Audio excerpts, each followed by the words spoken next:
Gracias, presidenta. Yo, en primer lugar, quiero decir de que el salario mínimo es muy importante en una sociedad, porque es un salario de protección básica, elemental. Hay países y hay economistas que piensan que esto no debiera existir, pero en realidad es como la nuestra, esto es fundamental. Inglaterra pasó muchos años en que no existió el salario mínimo, pero había una forma de establecer el acuerdo social distinto a la ley. Nosotros tenemos molestia por el escaso incremento que habría tenido y el monto del salario mínimo. Y la molestia surge especialmente de que hay sectores de la economía que tienen un gran crecimiento, desarrollo, grandes utilidades, pero que pagan sueldos muy bajos o referidos a sueldos muy bajos, cercanos o iguales al mínimo. O sea, si vemos la situación del retail, por ejemplo, en el retail hay referencia al salario mínimo y el mínimo es el que manda muchos de las remuneraciones, porque los demás son incrementos respecto a él. Si uno mira los recursos naturales, que es el otro sector dinámico de esta economía, ocurre algo bastante similar, especialmente en algunas partes, en algunos sectores. Y si uno mira el sector financiero, sorprendentemente en el sector financiero hay una gran cantidad de actividad en torno al sector financiero de muy bajas remuneraciones. Y eso es lo que provoca mucha bronca.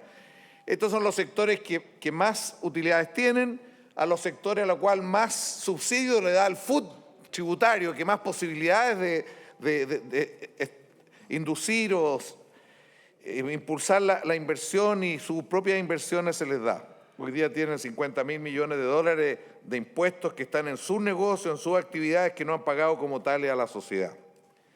Pero la situación es que casi la mitad de los trabajadores chilenos, o menos de la mitad, dice un estudio de la Fundación Sol, a partir de la CACEN, gana menos de 250.000 pesos. Y hay otro estudio que dice que son menos de 300.000 pesos, la mitad de los que trabajan. O sea, aquí hay algo que no está bien en nuestra sociedad.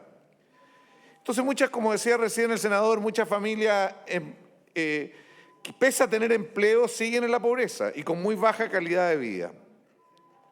Y tenemos que discutir esto. Tenemos que pensar cómo el acuerdo de la sociedad es mayor y cómo vamos elevando permanentemente el salario mínimo, pero a su vez que el conjunto de la sociedad asegure en otras actividades no solo un mínimo mayor, sino que estar más lejos del mínimo a mucha gente. Yo creo que ese es un tema fundamental. Y gran parte de este acuerdo entre la CUT y el gobierno, desde mi punto de vista, se explica por esto. Porque la CUT ha entendido que aquí lo fundamental es ¿cuál es? Es cambiar las condiciones de la huelga, es cambiar el derecho a sindicalización y el respeto a quienes están en un sindicato, es cambiar también las condiciones de la negociación colectiva, de tal manera que el fruto de la empresa, que las utilidades de la empresa se distribuyan de otra manera, que es el sentido de la negociación colectiva, y que con los términos que hoy día tenemos, la verdad que muchos trabajadores están en la situación que hemos dicho. Aquí Chile tiene que reflexionar más sobre la necesidad de revalorizar el trabajo. En un determinado momento el trabajo se lo ha mirado no como lo que representa el trabajo y los trabajadores en la marcha del país. Y aquí se habla de política de recursos humanos, con políticas normalmente de minimización de los costos.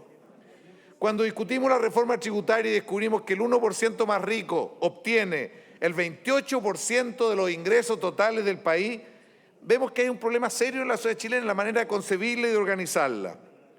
Y esto, estimados colegas, no se soluciona solo con subir impuestos. El problema de desigualdad no es un problema solamente de educación y de otras actividades. No basta con los impuestos. Es fundamental que haya mejores trabajos y que se pague más por el trabajo. Y esto es un imperativo ético, político del conjunto de la sociedad. Yo valoro mucho el acuerdo que la CUT tomó, al cual llegó la CUT, especialmente porque aquí se garantiza de que durante este año, y ojalá que todos los que apoyen este proyecto entiendan de que durante este año vamos a cambiar las condiciones de la negociación colectiva, cuestiones fundamentales de las leyes laborales, que tenemos unas leyes laborales las más atrasadas del continente. Tenemos un plan laboral que se impuso en otras condiciones y no hemos logrado cambiar la columna vertebral de esta forma de organizarnos. Es cierto que en capacitación tenemos mucho atraso y hay que hacer grandes cosas. Es cierto que buena parte de esto se explica por un mercado de trabajo en una economía que no ha tenido política industrial, que no hemos avanzado en desarrollar la economía, pasar más allá del retail, los recursos naturales y el sector financiero. Hausman, director del Departamento de Desarrollo de Harvard, dice a propósito del caso chileno que Chile corre un gran riesgo de que en los próximos años el crecimiento va a bajar mucho, y no producto de las condiciones internacionales solamente, y menos producto de que haya una reforma tributaria, sino que por la falta de innovación productiva, diversificación e industrialización. Para enfrentar estos problemas hay que fomentar políticas que ayuden a desarrollar todas estas dimensiones, que al final es lo que está en la base de la solidez y la sustentabilidad a largo plazo de la economía. La política industrial es algo que una vez por todas debemos discutirlo y no tenerle miedo a hablar de industria, no tenerle miedo a que este país vaya más allá solamente de explotar recursos naturales.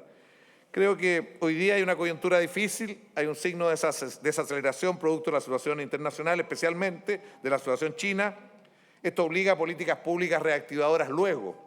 Y el ministro muy bien sabe, el ministro de Hacienda, de que las políticas de generación de empleo no son una vez que cae el empleo, sino que se anticipan de tal manera de no caer y no bajar, porque después cuesta mucho subir, y estoy hablando de vivienda, estoy hablando de obras públicas como lo hemos hecho en otras coyunturas. Hoy día se requiere una política anticíclica y eso no se puede seguir postergando. Bueno, yo voto a favor de este proyecto, creo que la CUT ha tenido mucha visión, el gobierno ha tenido capacidad de captar esto, lo importante es que se cumpla y a fin de año tengamos cambios fundamentales en la legislación laboral. Muchas gracias, señor presidente.